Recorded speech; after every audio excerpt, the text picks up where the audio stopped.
Halo teman-teman, kita kembali lagi di video saya ya.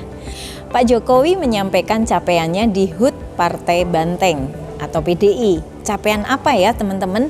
Baru-baru ini sedang viral tentang HUT PDIP atau orang sering menyebutnya Partai Banteng. Tapi saya tidak akan membahas terkait yang viral itu ya teman-teman. Saya akan bahas HUT PDIP dari pembahasan sisi ekonominya. Diketahui bahwa Bapak Presiden Joko Widodo ini menyampaikan capaiannya selama tahun 2022 saat berpidato di hari ulang tahun ke-50 Partai Demokrasi Indonesia Perjuangan atau PDIP. Capaiannya apa sih yang dimaksud? Bapak Jokowi menyampaikan Indonesia berhasil selamat dari krisis ekonomi tahun lalu di saat banyak negara lain mulai ambruk. Pada event yang terselenggara di JI Expo itu, Pak Jokowi menyampaikan bahwa di tahun 2022 kemarin adalah tahun yang sangat sulit bagi dunia maupun bagi seluruh negara termasuk Indonesia. Tapi kita sepertinya tidak merasakan karena ekonomi kita memang masih tumbuh dalam posisi yang normal. Di hadapan ribuan kader PDIP, Pak Jokowi menyebutkan tahun 2022 merupakan tahun yang penuh dengan turbulensi ekonomi atau ketidakpastian ekonomi karena berbagai faktor, terlebih adalah efek dari perang antara Rusia dan Ukraina.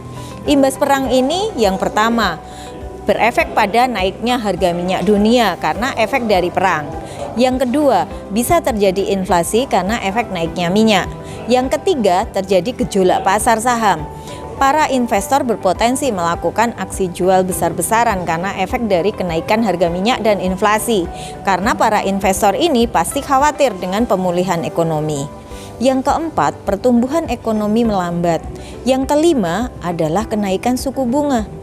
Keenam, bisa juga terjadi serangan cyber.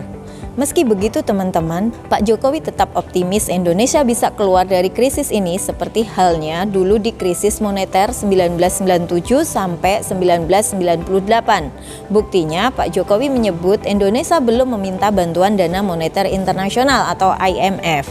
Padahal menurut Pak Jokowi saat ini sudah ada 16 negara yang menjadi pasien IMF karena kondisi ekonomi negara yang ambruk.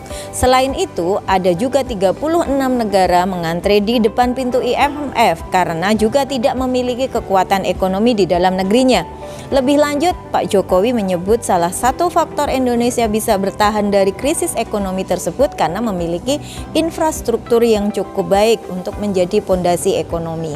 Sehingga Bapak Jokowi pun meminta agar seluruh menteri dapat bekerja dengan sungguh-sungguh agar Indonesia tidak masuk dalam jurang resesi tahun 2023. Walau begitu, Pak Jokowi juga tetap menghimbau agar tetap berhati-hati, selalu waspada dan terpenting jangan sampai keliru kebijakan karena dapat memberikan dampak yang besar.